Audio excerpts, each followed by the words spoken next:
Merci beaucoup, Madame la modératrice. Distingués invités, bonjour. Nous allons vous présenter une étude comparative portant sur les caractéristiques cliniques des patients COVID-19 congolais décédés et les patients chinois décédés COVID-19 à Yuan en Chine. Alors, mes prédécesseurs ont déjà parlé des différentes problématiques en rapport avec le COVID-19. Il a déjà été dit qu'environ plus de 170 millions de cas de COVID-19 ont déjà été enregistrés, selon les statistiques de l'OMS du 6 juin 2021. Et on a environ en moyenne, environ 4 millions de décès déjà enregistrés.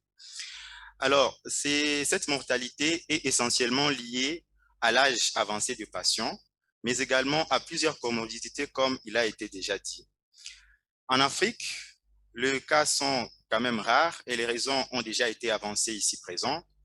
On est aux alentours de 3 millions de cas ici chez nous en Afrique, avec une mortalité de 88, avec un taux de décès aux alentours de 2%, ce qui fait environ 88 000 décédés.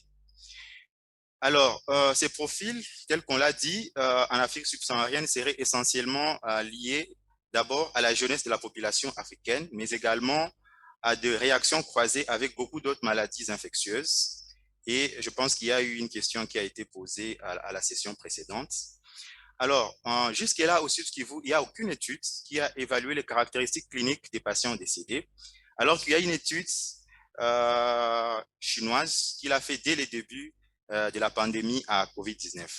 C'est une étude qui a été publiée dans une revue quand même sérieuse, International Journal of Infectious Disease. C'est une étude qui avait colligé 25 patients et qui a évalué les différentes caractéristiques cliniques de ces patients. Alors, c'est ainsi que nous nous sommes quand même demandé quelles peuvent être les caractéristiques de nos patients congolais ici décédés comparés à ces patients chinois décédés de COVID-19. Ainsi donc, l'objectif de cette étude était celle d'établir les caractéristiques cliniques des patients COVID congolais décédés et les comparer aux patients COVID-19 décédés en Chine. Pour mener cette étude, nous avons essayé d'effectuer une enquête de cohorte rétrospective et la population d'études était sélectionnée ici, aux cliniques universitaires de Bukavu, durant la période s'étalant entre mai 2019 et juin 2021, et par la suite décédés.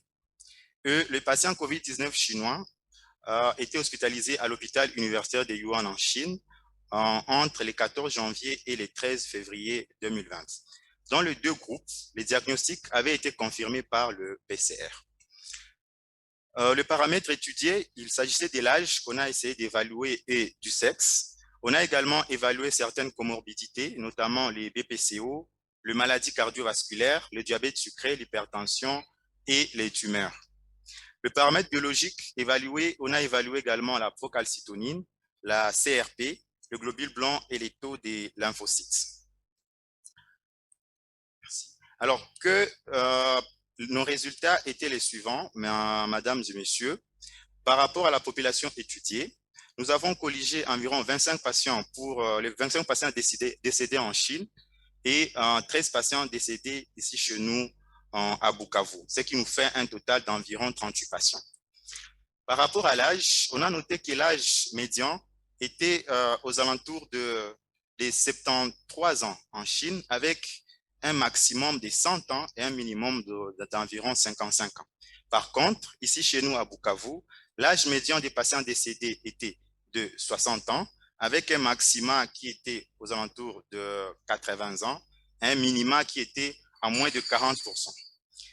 Comme vous le constatez sur cette diapositive, il n'y a eu aucun patient dans la cohorte chinoise, aucun patient n'avait moins de 50 ans. Par contre, les patients de moins de 50 ans étaient aux alentours de 15% dans la population congolaise. Mais si on remarque encore sur cette même diapositive, on a environ 25% des patients chinois décédés avaient plus de 80 ans, alors qu'il n'y a aucun patient congolais qui avait 80 ans. Par rapport au sexe, le sexe féminin était prédominant dans les deux cohortes, et donc la différence n'était pas vraiment statistiquement significative. Par rapport aux comorbidités, l'hypertension artérielle était très prédominante ici chez nous à Bukavu. Parfois même aux alentours de 85% des patients décédés étaient hypertendus. Elle était aussi quand même assez fréquemment retrouvée chez les patients décédés en Chine, mais avec une faible proportion qui est aux alentours des 65%. Par rapport au diabète sucré, le diabète sucré, une fois de plus, il était très représentatif ici chez nous à Bukavu, avec un pourcentage au-delà des 60%, alors qu'il n'était que de 40% à Chine, mais la différence n'est pas statistiquement significative.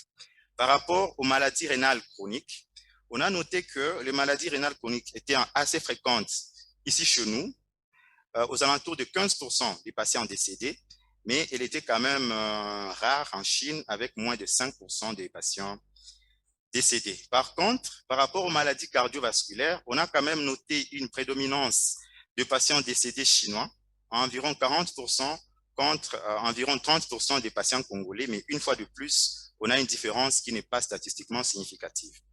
Par rapport aux maladies tumorales, les maladies tumorales étaient vraiment rares ici chez nous. Il n'y avait aucun cas de cancer comme comorbidité. Par contre, on avait environ 10% des patients chinois décédés qui avaient comme comorbidité un cancer. On a également recherché le bronchopneumopathie chronique obstructive et on a noté qu'il n'y a eu aucun cas, aucun patient congolais décédé n'avait une BPCO. Par contre, on était à plus de 5% des patients chinois décédés avec une BPCO. Par rapport aux marqueurs biologiques qui ont été comparés entre les deux groupes, le taux de globules blancs était pratiquement similaire dans les deux groupes. On a noté cependant qu'il y avait une lymphopénie sévère dans la population chinoise qui n'a pas été retrouvée dans la population congolaise. Les taux de créatinine étaient plus élevés dans la population congolaise et elle était normale dans la population chinoise. La CRP était élevée dans les deux groupes, mais beaucoup plus élevée une fois de plus dans la population congolaise, au-delà des 128 mg par litre, alors qu'elle n'était que de 91 mg par litre dans la population chinoise. La procalcitonine était aux alentours de 6 fois plus élevée dans la population congolaise que dans la population chinoise. En conclusion, mesdames et messieurs, on peut dire que comparé à la population chinoise, les patients congolais COVID-19 décédés sont beaucoup plus jeunes, tel qu'on l'a montré. Et ces patients-là, en dépit de leur jeunesse, ils sont beaucoup plus concernés par l'hypertension artérielle, le diabète sucré et les maladies rénales chroniques.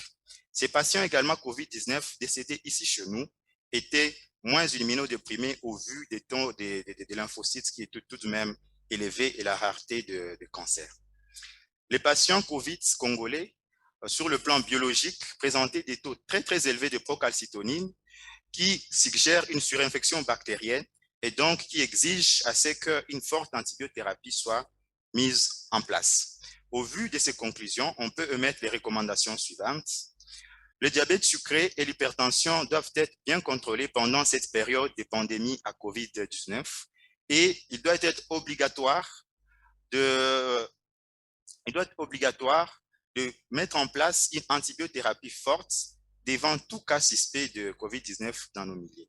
J'ai dit et je vous remercie.